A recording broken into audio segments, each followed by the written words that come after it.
বাসার গেটের সামনে দাঁড়িয়ে ফোনে কথা বলছিলাম, এমন সময় একটা মেয়ে পিছন থেকে ডাক দিল, এই যে ভাইয়া শুনছেন? আমি তো পিছনে তাকিয়ে অবাক। এক অপরূপ সুন্দরী মেয়ে আমার সামনে দাঁড়িয়ে আছে, কিন্তু কষ্ট লাগলো এখানেই যে মেয়েটা আমাকে ভাইয়া বলে ডাকছে। ও হ্যালো, কথা বলছেন না কেন, বোবা নাকি? আমি ধ্যান ভেঙে বললাম, জি বলুন, কে আপনি আর আমার কাছে কি চাই? মেয়েটা বলল, আপনার কাছে তেমন কিছু চাই না, শুধু এই ঠিকানাটা কোথায় একটু বলে দিবেন? আসলে অনেক দূর থেকে এসেছি তো, তাই চিনতে পারছি না।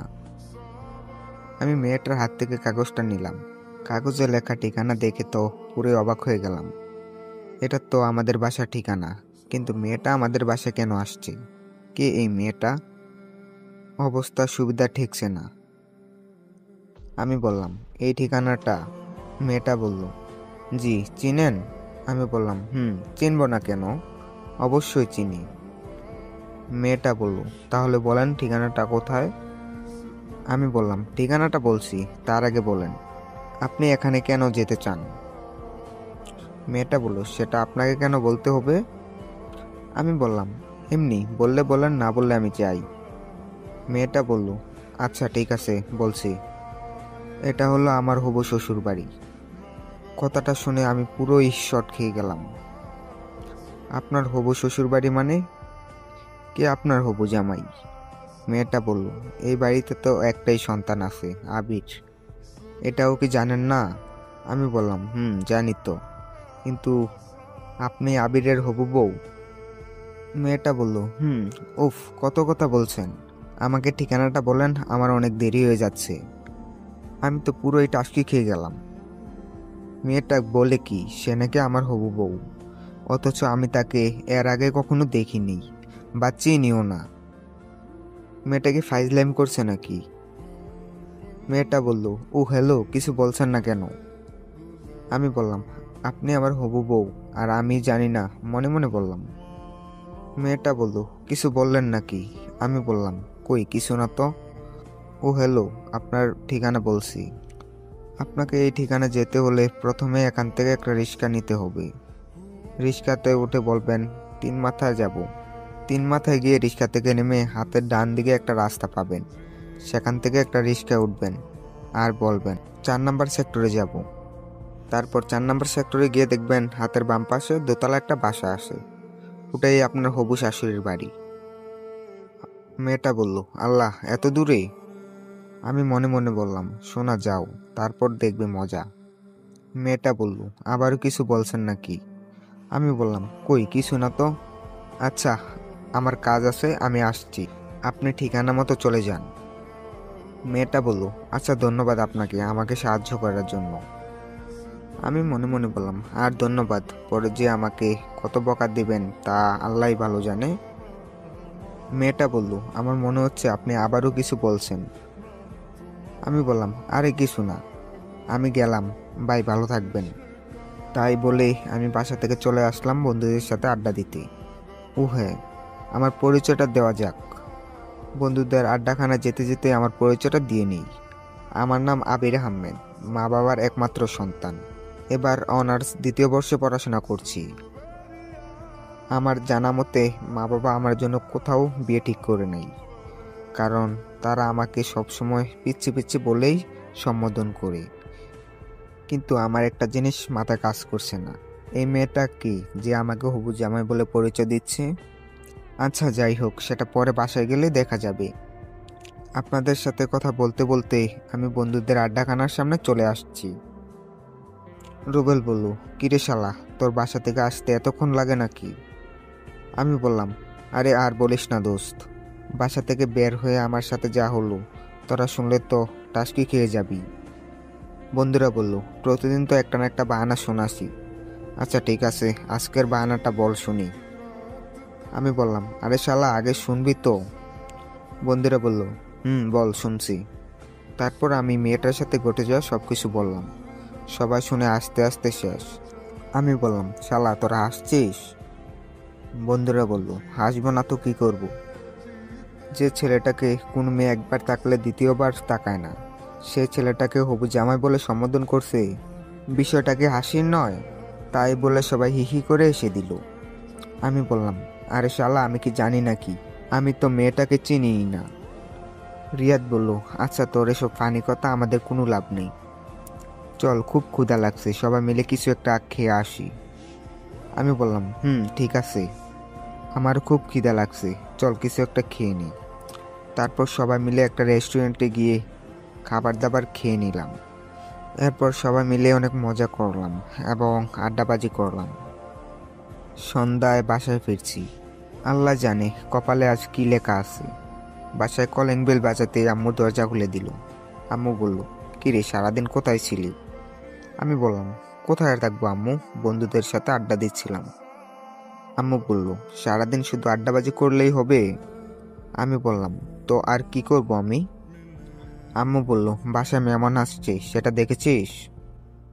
আমি বললাম, বাসায় আবার কে আসলো? আম্মু বলল, তোর রুবাইয়া আন্টির মেয়ে। আমি বললাম, রুবাইয়া আন্টির মেয়ে মানে? মানে তোমার সেই ছোটবেলার বান্ধবীর মেয়ে? আম্মু বলল, কিন্তু কোন বেয়াদব ছেলে নাকি ওকে সকালে অনেক হয়রানি করছে। ওই বেয়াদব ছেলেটাকে যদি একবার সামনে পাই কি অবস্থা যে করব। আল্লাহ গো, খাইছে। এর মধ্যে আম্মুর কাছে বিচার দেওয়া হয়ে গেছে। আজকে আমার নিস্তার নেই, মনে মনে বললাম। আম্মু বলল, কিরে কিছু বলছিস নাকি? আমি বললাম, কই কিছু না তো আম্মু। আম্মু আমার সাথে কথা বলছিল, হঠাৎ পিছন থেকে মেয়েটা এসে আম্মুকে বলতে লাগলো, আন্টি এই সেই বেয়াদব ছেলে যে আমাকে সকালে হয়রানি করছিল, কিন্তু এই ছেলে এখানে কি করছে? আম্মু বলল, এই ছেলে তোমাকে হয়রানি করছে? মেয়েটা বলল, আন্টি। আম্মু মেয়েটার কথা শুনে এক মুহূর্ত দেরি না করে হুট করে মেয়েটার সামনে আমার কান টানতে লাগলো। আমি বললাম, উফ আম্মু, একটা মেয়ের সামনে তুমি এভাবে আমার কান টানছ? তোমার ছেলের মান সম্মান বলে কিছুই নেই নাকি? আম্মু বলল, তোর মান সম্মান কিছুই নেই, মেয়েটা প্রথম আমার বাসায় এসেছে আর তুই তাকে এভাবে হয়রানি করছিস? মেয়েটা বলল, আন্টি এই ছেলেটা কে, আর আপনাকে আম্মু বলছে কেন? আম্মু বলল, আরে মা, এটাই তো আমার সেই বেয়াদব ছেলে। মেয়েটা বলল, এটা কি আপনার ছেলে আবির? আম্মু বলল, মা। মেয়েটা আর কিছুই না বললে লজ্জায় মুখ লুকিয়ে সোজা দৌড় দিল। আমি তো কিছুই বুঝতে পারলাম না মেয়েটা এমন করলো কেন। এদিকে আম্মু বকাবকি করা শুরু করছে। আম্মু বলল, মেয়েটা আমার বাসায় প্রথম এসেছে আর তুই মেয়েটার সাথে এমন করলে কি করে? মেয়েটা এখন কি ভাববে? আমি বললাম, আরে আম্মু, জানি না কি এটা তোমার বান্ধবীর মেয়ে, আমার তো মেয়েটার মতে করতে সুবিধা ঠেকছে না, তাই এমনটা করছি। আম্মু বলল, তাই বলে তুই এমন করবি? আমি বললাম, আচ্ছা আম্মু সরি, কিন্তু মেয়েটা আমাদের বাসায় কেন এসেছে? আম্মু বলল, মেয়েটা এখন থেকে আমাদের বাসায় থাকবে। আমি বললাম, মানে? আম্মু বলল, মানে মেয়েটা আমাদের কলেজের প্রথম বর্ষে ভর্তি হয়েছে, ওদের বাসা থেকে কলেজ অনেক দূরে, তাই মেয়েটা আমাদের বাসায় থেকেই পড়াশোনা করবে। আমি বললাম, আচ্ছা এই কথা, কিন্তু তাইলে মেয়েটা আমাকে সকালে এরকম কথা বলল কেন? আম্মু বলল, কোন কথা? এই রে, কি বলতে গিয়ে কি বলে ফেললাম। আম্মুকে এখন এই কথাটা বলবো কি করে? না আম্মু, কিছু না, বাদ দাও। আম্মু বলল, আচ্ছা ঠিক আছে, তুই রুমে গিয়ে ফ্রেশ হয়ে মেয়েটার সাথে একটু পরিচিত হয়ে নে। মেয়েটা যেহেতু বাসায় থাকবে, ওর একটা সঙ্গী প্রয়োজন। আমার তো একটাই সন্তান তুই, তাই তুই ওর সঙ্গী হতে হবে। আমি বললাম, আচ্ছা আম্মু ঠিক আছে, পরে দেখা যাবে। আমি রুমে গেলাম। তাই বলে আমি রুমে চলে আসলাম। রুমে এসে ফ্রেশ হয়ে শুয়ে শুয়ে ফেসবুকিং করতে লাগলাম। এমন সময় হঠাৎ দরজায় নক। এক্সকিউজ মি, ভিতরে আসতে পারি? আমি তাকিয়ে দেখলাম মেয়েটা। জি ভিতরে আসুন। তারপর মেয়েটা আমার রুমে প্রবেশ করলো। আমি মেয়েটাকে বসার জন্য একটা চেয়ার এগিয়ে দিলাম। মেয়েটা চেয়ারে বসে বলতে শুরু করলো, আচ্ছা আপনি যে আবির সেটা আগে বলবেন না? আমি বললাম, সকালবেলার জন্য দুঃখিত, কিন্তু আপনি সকালবেলা কি বলছেন সেটা একবার মনে করেন। মেয়েটা বলল, কি বলছিলাম? আমি বললাম, আমি আপনার হবু জামাই। কথাটা শুনে মেয়েটা অনেক লজ্জা পেয়ে গেল। মেয়েটা কিছুক্ষণ চুপ থাকার পর বলতে শুরু করলো। মেয়েটা বলল, আসলে সকালে এই কথা বলছি কারণ ছেলেরা আমার প্রথম দেখলে প্রপোজ করে দেয়, তাই ভাবলাম আপনিও আমাকে হয়তো প্রপোজ করবেন, তাই মিথ্যা বলছি।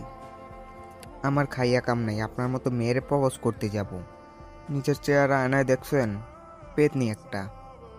মেয়েটা রাগান্বিত জন্য বললাম। মেয়েটা বলল, কি? আমি পেতনি?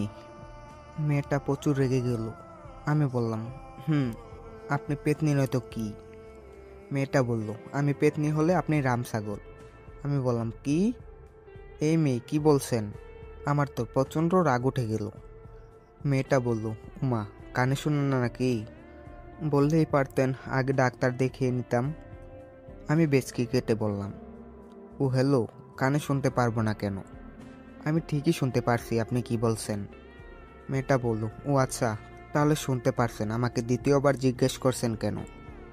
আমি বললাম, আপনি আমাকে রামছাগল বললেন কেন? মেয়েটা বলল, আপনি দেখতে রামছাগলের মতোই, তাই বলছি। বলেই হিহি করে এসে দিল। আমি বললাম, এবার কিন্তু বেশি বেশি হয়ে যাচ্ছে। মেয়েটা বলল, আমি আবার কোথায় বেশি বেশি করলাম? যা করার আপনিই তো শুরু করছেন।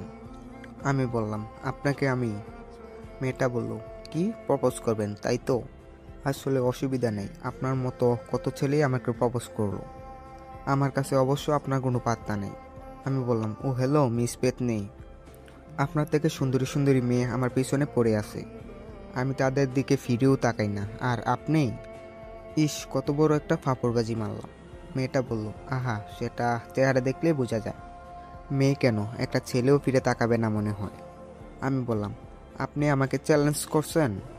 মেয়েটা বলল, প্রথম দিন আপনাদের বাসায় আসছি, আপনার সাথে ঝগড়া করতে চাই না। সবাই বলে ব্যবহার বংশের পরিচয়, আপনার ব্যবহারটা তো দেখলামই, থাক বাকিটা পরে দেখা যাবে। আমি বললাম, কি, আপনাকে আজকে আমি? তাই বলেই বিছানা থেকে বালিশটা নিয়ে মেয়েটার দিকে ছুঁড়ে মারলাম। মেয়েটা দৌড়ে রুম থেকে পালিয়ে গেল। দৌড়ে পালাবে কোথায়, আমার বাড়িতেই তো থাকতে হবে। এখন নাও, পরে দেখাবো মজা। রাতে খাবার খাওয়ার জন্য আম্মু ডেকে গেল। ফ্রেশ হয়ে খাবার টেবিলে বসে গেলাম। খাবার টেবিলে বসে খাবার খাচ্ছি, হঠাৎ কে যেন আমার পায়ের উপর লাথি মারলো। আমি বললাম, এই কে আমাকে লাথি মারলো? আম্মু বলল, কি রে বাবা, কি হলো, চিৎকার করলি কেন? আমি সামনে তাকিয়ে দেখি মেয়েটা হিহি করে আসতেছে। কই আম্মু, কিছু না, এমনি। তোমাকে পরে দেখাবো মজা চান্দু। আম্মু বলল, তাহলে এভাবে চিৎকার করে উঠলি কেন? আমি বললাম, আমার মনে চাইছে তাই চিৎকার করছি, প্রয়োজন পড়লে আবার চিৎকার করব, কোনো সমস্যা? আম্মু বলল, উফ, এই পাগল ছেলেটাকে নিয়ে আর পারছি না।